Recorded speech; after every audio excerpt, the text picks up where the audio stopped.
Bonjour à tous et bienvenue dans cet épisode de La Lettre Pro, le podcast IA. Je suis Brulatour, le rédacteur en chef de La Lettre Pro.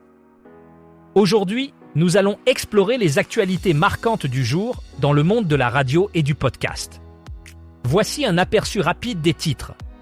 France Culture poursuit la dictée Hangar à Saint-Quentin.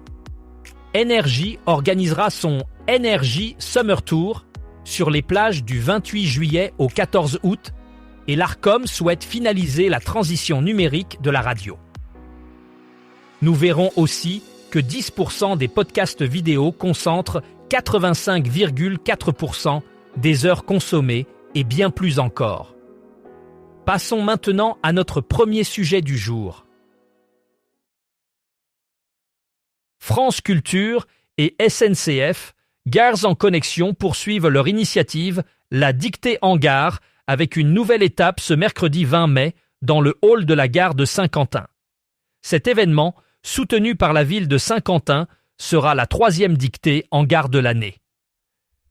La thématique de cette édition picarde mettra en lumière l'art déco, un des plus beaux témoignages de ce style en France dont Saint-Quentin est fier. Les participants, qu'ils soient novices ou experts, auront la chance de travailler sur des textes issus de la littérature française, choisis pour leur écho au style art déco. Rachid Santaki animera 5 sessions ouvertes à tous, sans réservation, de 10h à 15h. Cette initiative montre une fois de plus l'engagement de France Culture à promouvoir la culture littéraire dans des lieux publics inattendus.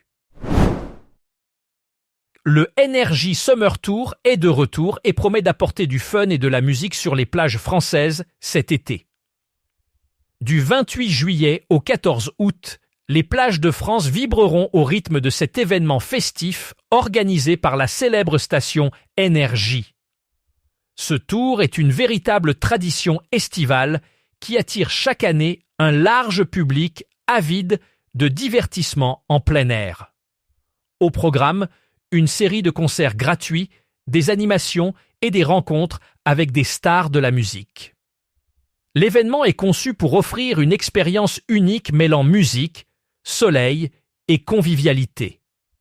Les auditeurs de Énergie auront la possibilité de participer à des concours pour gagner des places privilégiées et rencontrer leurs artistes préférés.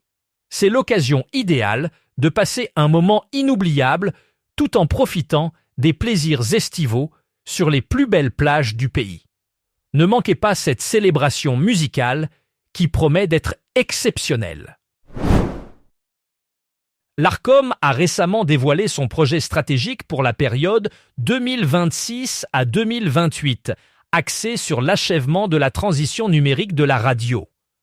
Le régulateur met l'accent sur le déploiement du DAB+, visant à adapter le cadre législatif et à accompagner les éditeurs face au coût de la double diffusion FM/DAB+. Actuellement, le DAB+ couvre environ 66% de la population métropolitaine. Martin Hajdari, président de l'Arcom, a souligné l'importance de la radio comme média de confiance et de proximité. Le projet prévoit une stratégie ambitieuse pour soutenir la transition numérique en travaillant avec l'association Ensemble pour le DAB+, afin de renforcer la notoriété et l'audience du DAB+.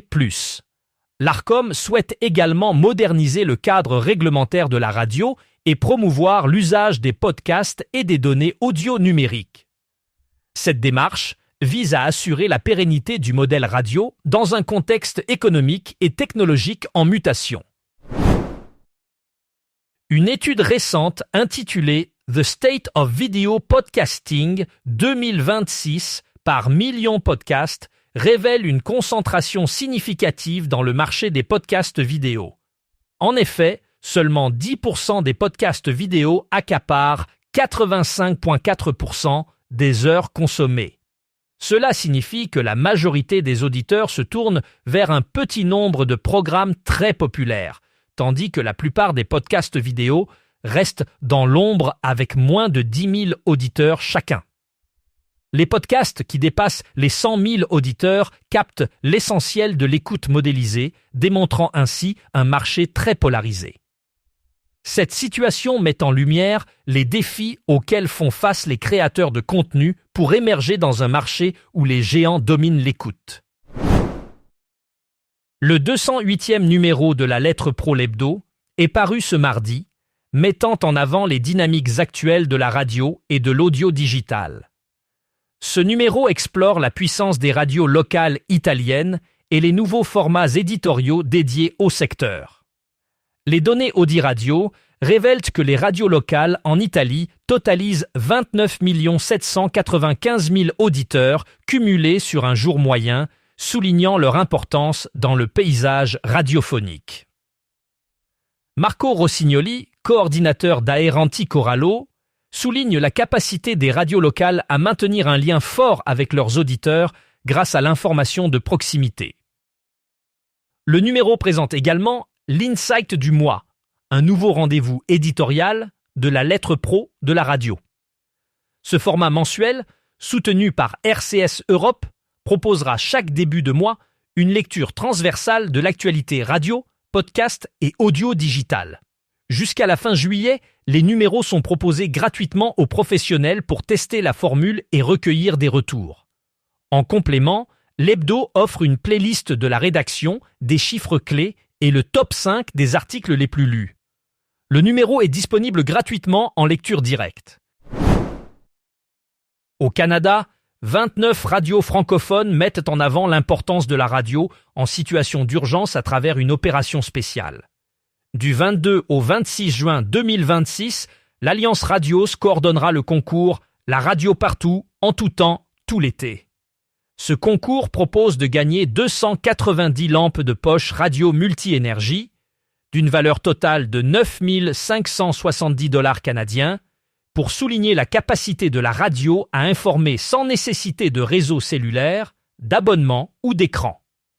Elle demeure fiable lors de perturbations comme les pannes électriques ou les tempêtes, diffusant des alertes météorologiques cruciales. La promotion met également en avant la radio comme un compagnon d'été avec de la musique et des émissions divertissantes. Ce concours, l'un des plus grands pour les radios francophones du pays, vise à rappeler que la radio reste un média accessible et indispensable en toutes circonstances. La BBC a consolidé sa position en tant que première marque radio au Royaume-Uni au premier trimestre 2026. Malgré une concurrence accrue, la British Broadcasting Corporation continue de dominer le marché grâce à une offre diversifiée et de qualité qui attire un large public. Les dernières statistiques montrent que la BBC a réussi à maintenir une audience stable, voire en légère augmentation, dans un contexte où d'autres stations peinent à fidéliser leurs auditeurs. Cette performance s'explique par une programmation variée qui englobe des actualités, des émissions culturelles, des divertissements et des podcasts originaux, répondant ainsi aux attentes d'une audience variée et exigeante. De plus, la BBC a su capitaliser sur les nouvelles technologies et les plateformes numériques pour élargir son reach et interagir avec son public, assurant ainsi sa pertinence dans un paysage médiatique en constante évolution. L'écran embarqué, présent dans de nombreux véhicules modernes, devient un outil précieux pour les campagnes publicitaires radio. Grâce à la connectivité accrue des voitures, les écrans embarqués offrent aux annonceurs une nouvelle opportunité pour atteindre les auditeurs de façon visuelle, en complément des spots audio traditionnels.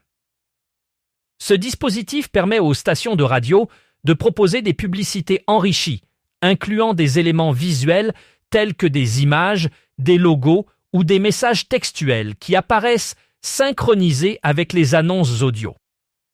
Cela ouvre la voie à des campagnes plus immersives et interactives, renforçant l'impact des messages publicitaires.